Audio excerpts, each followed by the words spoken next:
I got people drive by, watch the video, and go, "You idiot moron, they've got Siri, blah, blah, blah." Hey, it is July the 18th, 2018, and I thought I would just sit down and take a few minutes break here at work. It's about 5:23 in the afternoon. I've not had a chance all day to really sit down and talk to everybody and get a video made. And I do have a kind of a commitment to this thing to see what this does and how it works out. And I want to thank everybody really for watching my videos. And if you're not a subscriber to my channel, hey, that subscribe button does mean a lot. It's been very interesting. I just bought a Canon T6i, and so it come with a kit lens. You can get just the body only, and then there's a couple versions that you can get with two different kit lenses.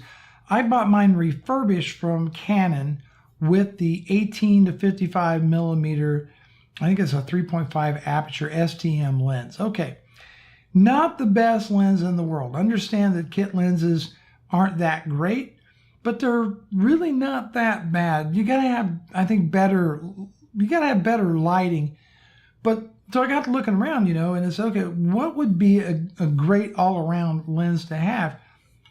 And to the best of my knowledge, there's probably, this is what I just bought, probably is one of the closest ones. And this is what they call the Nifty 50. It's essentially a 50 millimeter prime lens. I just got this the other day.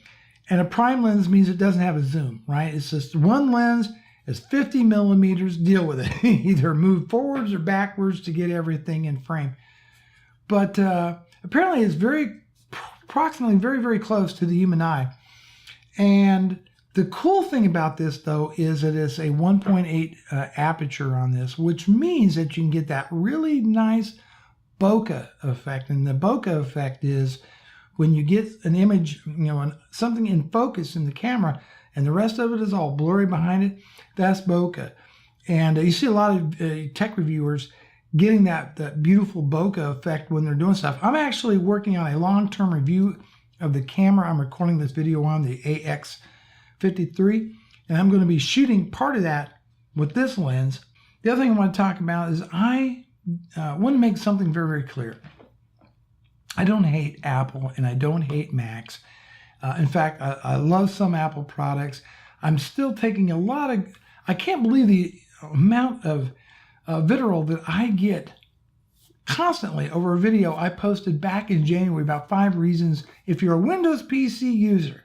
If you're a Windows PC user, I listed what I consider to be 5 reasons not to switch to Mac. I'm talking about switching. I'm not talking about having your PC and a Mac too. I was talking about dumping the Windows ecosystem and moving over to Apple. And you go on, when you make a video, you go on by the best available information and your own experience as well. And I've owned Macs in one form or another. I think the first one I bought was back in 1999, or yeah, I think around it was a Power Mac G4 Tower is what it was. And I bought it at, it was, I forget the name of the company at the time, but now it's Fry's Electronics, but before it was something else.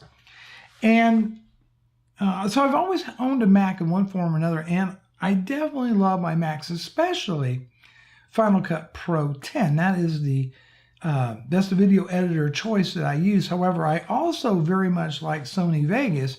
It's just kind of slow on rendering. But for editing on the Windows PC, Sony Vegas Pro is not terrible. Not terrible. The number of dislikes on this video is, I have maybe about 550 likes and almost 300 dislikes. But the vitriol that I receive on this video, to me is rather uncalled for. I think people feel like I've attacked their religion, or something like that with the whole Apple thing. I just made some points on there, and one of them I felt that OS X is looking rather long in the tooth. And now I've seen at the world, and that, remember, I made this video back in January. So the Worldwide Developers Conference was in June when they announced the new version and that it would include Siri. I got people drive by, watch the video, go, you idiot moron, they've got Siri, blah, blah, blah. Well, they didn't, and no one knew anything about that back in January. I don't get people that watch a video from 7 months ago and say you're an idiot because something changed between the time you made that video and the time that they watched the video. That's just, I don't know, my personal, I mean, you're right. I mean, that's fine. But I felt, look, I'm disappointed in Apple in the direction that they went from a company whose heart and soul was the Mac and have transformed over to disposable tech, such as the iPhone, the iWatch, the iPad. And this, of course, this is where most of their money is coming from, and I get that. It's sad to me to see the Mac kind of being delegated to the back of the room.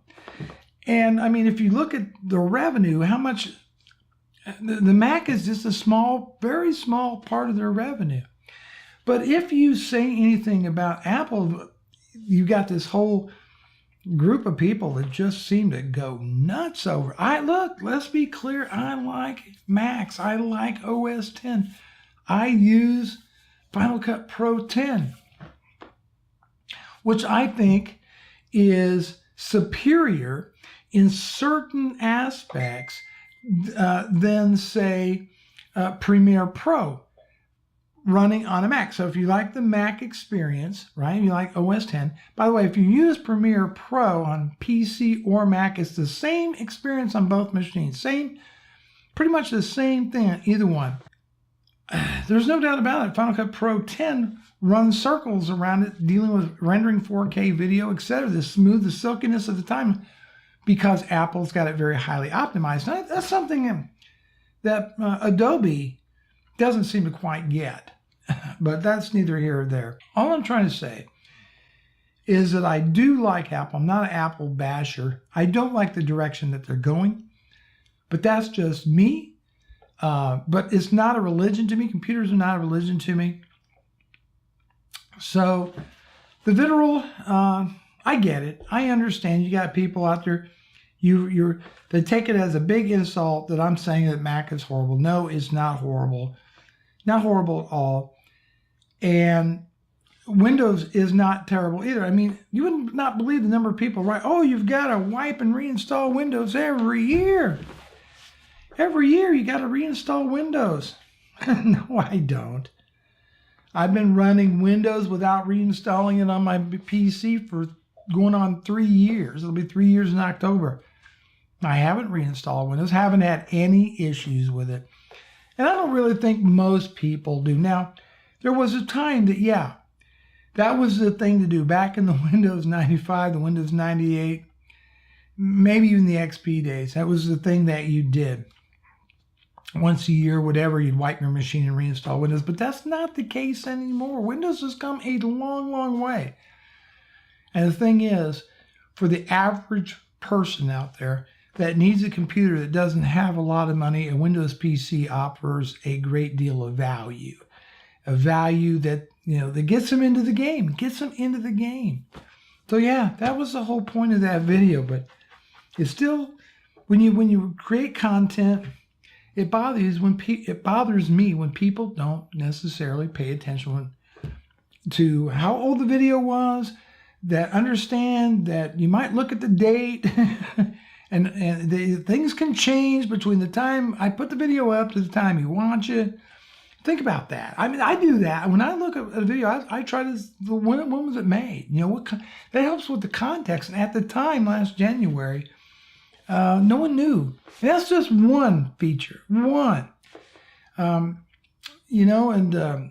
It's the direction Apple's going in, I think, that obsesses me more than anything else. That they've kind of abandoned that whole prosumer and professional market in favor of consumer technology, and that's fine. I mean, they're making a hell of a lot of money off it. God love them. But I kind of miss the spirit of the old Apple when the concentration was on the Mac. And Apple's not refreshing their hardware anywhere near like they should be, in my opinion, and it shows. is they show by their actions, or I should say inaction, where their heart is. And I mean, you know, the Mac Pro, the trash can Mac, I mean, it's over 3 years old now and still no refresh on it. So yeah, that's just kind of, maybe it feels good to get a little therapy here, a little therapy on this channel. And so that's it. That's basically all I want to talk about. Got the prime lens, got the DSLR, working on a long-term review of the Sony AX53 4K camcorder. And this is kind of a no BS review. This is what it's like to live with this machine for 3 months. And hopefully you'll like that. I'm going to shoot the video on the camcorder or on the DSLR. And so hopefully we'll get some nice bokeh effect with this. So cool. That's it. Talk to you later.